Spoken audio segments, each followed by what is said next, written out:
तो सब कैसे हो? मैं ठीक हूँ। मैं आज आपके सामने एक छोटा सा टॉपिक लेके आई हूँ। मैं ये लेके आई हूँ, अब पता नहीं मुझे इस टॉपिक पे बोलना चाहिए या नहीं, बट मुझे ऐसा फील हो रहा है अंदर से कि मैं बोलूँगी तो शायद थोड़ा कुछ लोगों के माइंड में थोड़ा तो कुछ क्लिक करेगा ही। मैं आज कीटो के बारे में कहना चाहती हूँ, जो कैंसर पेशेंट्स के लिए होते हैं, जो आजकल ऑनलाइन वेबसाइट है जो लोगों को, जो कैंसर पेशेंट्स से उनकी मदद करते हैं अमाउंट के। वो बहुत नॉर्मल फैमिली से होते हैं, नॉर्मल क्या अच्छी फैमिली से भी बिलोंग करते हो, तो कैंसर का इलाज इतना महंगा है कि आप नहीं कर सकते हो। मैं अपनी एक छोटा सा एक्सपीरियंस बताती हूँ। जब मुझे कैंसर डायग्नोस हुआ हमें लगा ठीक है कोई बात नहीं, 3-4 लाख रुपये में शायद इलाज ठीक हो जाएगा। बट जब हम हॉस्पिटल में गए, सिर्फ मेरे टेस्टों में, मैं तो एम्स जैसे हॉस्पिटल में ट्रीटमेंट करा रही थी, मेरे टेस्ट करने में 50-60 हज़ार रुपये चले गए थे शुरू के।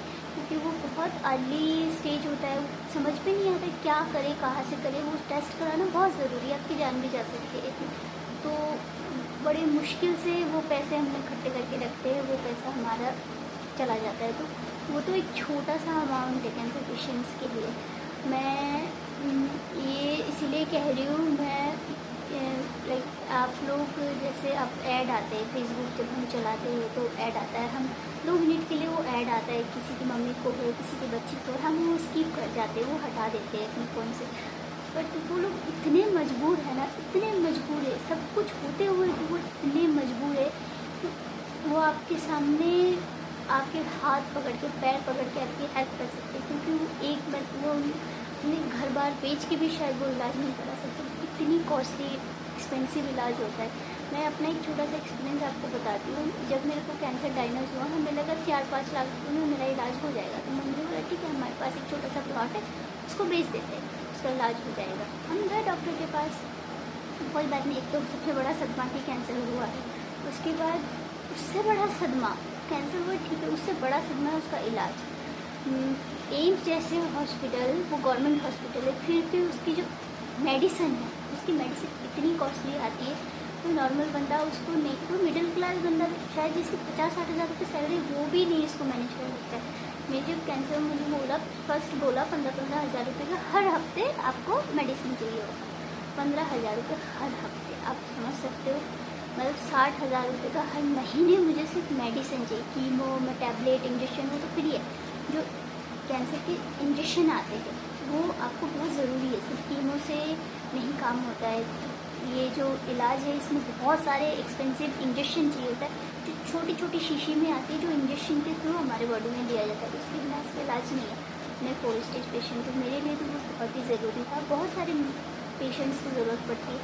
बाद में बोला अच्छा, जब हमने 4-5 इंजेक्शन लगवा लिया, उसके बाद डॉक्टर ने एक और इंजेक्शन, फिर वो हमारे फैमिली बैकग्राउंड के बारे में पूछा। हमने बोला मैं अकेली जॉब करती हूँ, जो भी हो XYZ ये जॉब करती हूँ। तो उन्होंने, उनको पता था ये नहीं, फिर उन्होंने बोला आपके ESI है? मैं बोला हाँ। उन्होंने बोला अगर ESI है तो आपको वहाँ से क्लेम हो जाएगा। वो तो मेरे लिए था, जो मेरे पास ESI था, तो डॉक्टर को पता था इसको ESI से मेडिसिन मिल जाएगा, चाहे कितने का भी।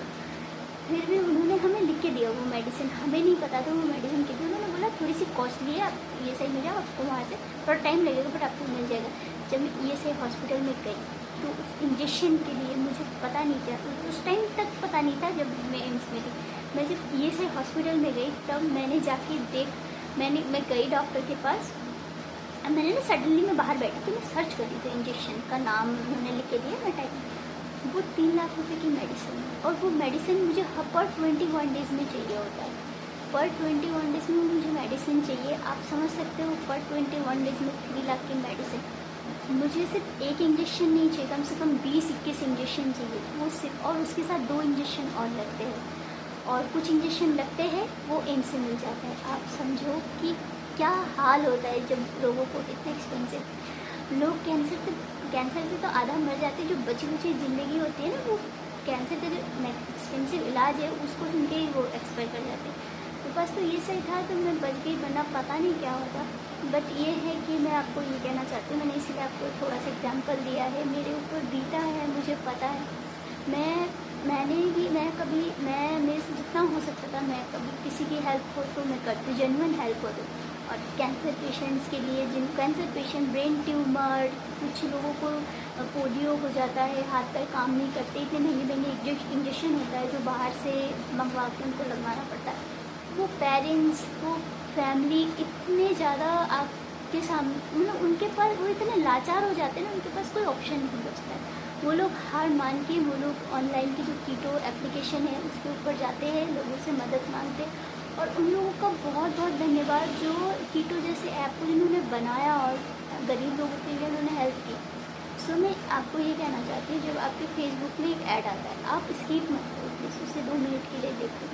आप जब मैकडी जाते हो, मैं 20,000 रुपये की जॉब करती हूँ, अभी मैं जितने दिन वर्किंग हूँ तो मुझे उतने दिन की पेमेंट कंपनी कर देती है, फिर भी मेरे से जितना हो सकता है मैं उनके लिए 100 रुपये, 200 रुपये, 300 रुपये पर मंथ मैं देती हूँ। पर मंथ 300-400 रुपये मुझे पे ऑनलाइन, मुझे लगता है ये अर्जेंट है, इसको चाहिए, मैं जान को खतरा है। अगर आप सोचो, आप लोग सब इतने, इंडिया में बहुत लोगों के पास बहुत पैसा है, कम भी पैसा है, तो मैं 15 से 16,000 रुपये की नौकरी करती हूँ, मैं अपनी बात में 400 से 500 रुपये कीटो एप्लीकेशन में मैं पे करती हूँ। यही कह रही हूँ कि आप अगर कहीं बाहर भी खाते हो, आप एक मोमोज का प्लेट देखते हो 60 रुपीज़ की आती है, ओनली 60 रुपीज़ की। कीटो कुछ पेशेंट्स को तो 50 रुपीज़ की भी नीड होती है। आप सोचो हमारे इंडिया में कितनी आबादी है, कितनी हज़ार करोड़ की आबादी है। आप अगर हर कोई अगर 10 रुपये भी पे कर रहा है तो एक इंसान की जान बचे। 10 रुपये कुछ नहीं होता है। अगर आप 10 रुपये वैसे पे नहीं कर सकते यार, क्योंकि उसमें गाइडलाइन होती है, 50 रुपीज़ या 50 रुपये से ऊपर देने पड़ते हैं। 100-150 रुपये अगर आप हर महीने दे रहे हो किसी कीटो ऐप में, अगर वो फ्रॉड नहीं है, वो जेन्युइन चीज़ है, गवर्नमेंट के थ्रू वो पास किया गया है, तभी वो एप्लीकेशन है। आप अगर 100-150 रुपये, 200 रुपये दे के अगर किसी की जान बचा रहे हो, आप एक बार कभी सोचना, दिल से सोचना। हम लोग बहुत पैसा खर्च कर देते, कभी मोमोज खा लेते, कभी बाहर कुछ खा लेते, कभी कुछ खा लेते हैं, बहुत सारे मैकडी जाते, KFC जाते हैं, फिर चाउमीन, नूडल्स खा लेते हैं, वो भी 50-60 रुपीज़ की आती है आजकल। अगर हम 100-200 रुपये दे के अगर हम किसी की जान बचा सकते हैं, हमारी इंडिया में कितने लोग हैं, कितने ज़्यादा लोग हैं। अगर वो हर कोई 50 या 100 रुपीज़ दे दे तो कोई भी कैंसर पेशेंट मरेगा नहीं। आधा से ज़्यादा लोग एक्सपायर इसीलिए हो जाते क्योंकि उनको इलाज नहीं मिल पाता है, और इतनी कॉस्टली मेडिसिन है प्रोवाइड नहीं कर पाते हैं, घर वाले बहुत लाचार हो जाते हैं। तो प्लीज़ मैं आप लोगों से हाथ जोड़ के विनती करती हूँ, आप लोगों से जितना हो सके प्लीज़ 100 रुपीज़, 200 रुपीज़, कभी भी आपको लगे कि इस पेशेंट को नीड है, आप उसे हेल्प करो। आपको बहुत अच्छा लगेगा अंदर से। हम भगवान के पास जाते हैं ना, हम हमेशा प्रे करते हैं हमारे फैमिली अच्छा रहे, भगवान हमें तरक्की करे, भगवान ये करे। आपको भी पता है गॉड है, अगर कोई अल्लाह को मानता है, आपको भी पता है अल्लाह है, कोई जीसस को मानता है, उनको भी पता है जीसस है। दुनिया हर किस, चाहे वो बुरा इंसान हो, अच्छा इंसान हो, हर कोई गॉड, अल्लाह, जीसस सबको मानते हैं।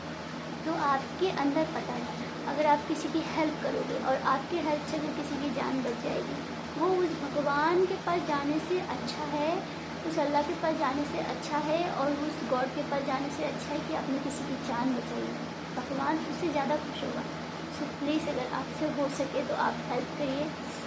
मुझे नहीं पता, मैंने ये क्या, मैं बहुत दिन से मेरा मन कर रहा था मैं ये बात बोलूँ। मैं आज इसीलिए बोल रही हूँ कि मेरे ऊपर बीता है, मैं जूझ रही हूँ। जब मैं जाती हूँ पेशेंट्स के हाल देखती हूँ, मैं आपको कह नहीं सकती कि मुझे अपना दुख कुछ नहीं लगता उनके आगे। मैं उन लोगों को देखती हूँ, खाने के लिए लोगों के पास पैसे नहीं है, हॉस्पिटल के बाहर बेचारे इतने अच्छे से घर से बिलोंग करते, हॉस्पिटल के बाहर अपने बच्चे के इलाज के लिए आके बैठे रहते हैं, रात भर, 4-4 महीने, 6-6 महीने, साल भर आके वहाँ बैठे रहते हैं। कितने लोग, बस खाना नहीं होता है। एक बार मैं हॉस्पिटल में बैठी थी, एक बंदे को फीस भरनी थी पैकेट स्कैन के लिए 1000 रुपये। उस बेचारे के पास 1000 रुपये तक नहीं था, उस बेचारे के पास 1000 रुपीज़ नहीं था। हम लोगों ने सबने 50 रुपीज़, 100 रुपीज़ कुछ दिया, उसके बाद उसकी फीस भरी। तो हमारा क्या, 50 रुपीज़ देने से हम गरीब तो नहीं हो जाएंगे ना, हम 200-300 रुपये देने से गरीब हो जाएंगे। तो कभी आपको मौका मिले, कभी क्या, मैं तो कहूँगी हर महीने आपको 100 रुपीज़, 200 रुपीज़ डोनेट करना चाहिए। जो लोग अमीर है वो डोनेट करते हैं, जो मिडिल क्लास है वही लोग डोनेट, उन्हीं का दिल बड़ा होता है। सो प्लीज़ डोनेट करिए, आपको बहुत अच्छा लगेगा कि आपकी वजह से इसी कल मैं अभी सडनली एक पेशेंट पेशेंट्स में बहुत ज़्यादा नीड थी। वो अकेली सिंगल मदर थी, उनके हस्बैंड नहीं थे, उनके 3 बच्चे थे। वो भीख मांग रही थी। मेरे बच्चे खुद इतनी ज़्यादा परेशान थी, बट उसने एक बार के लिए भी अपने लिए, मैंने उसके लिए, हमें उसने इतनी सारी बातें बोली, हमें मेरे बच्चों का क्या होगा, मेरे छोटे छोटे बच्चे हैं, मेरे बच्चे मर जाएंगे अगर मैं नहीं रहूँगी। तो वो इतने लाचार हो जाते हैं। आपको बहुत अच्छा लगेगा अगर आप उनका हेल्प करो, खुद को अच्छा लगेगा। बाहर लोगों ने आपको क्या बोला, अंदर से बहुत अच्छा फील होगा। प्लीज़ मैं आपसे रिक्वेस्ट करती हूँ, आपको जब भी मौका मिले, आप प्लीज़ हेल्प करिए। इतने सारे लोग हैं, अगर हम 50-100 रुपये देंगे तो हमारा कुछ नहीं कम होगा। 100-50 रुपये देने से हमारे जेब में से 1 रुपये भी कम नहीं होगा, बट किसी की जान बच जाएगी। इससे अच्छा और कुछ नहीं है दुनिया में, इससे खुशी और इससे अच्छी बात और कुछ नहीं। सो थैंक यू मेरा वीडियो देखने के लिए। Thank you so much. हो सके तो प्लीज़ हेल्प करना, प्लीज़ प्लीज़ प्लीज़।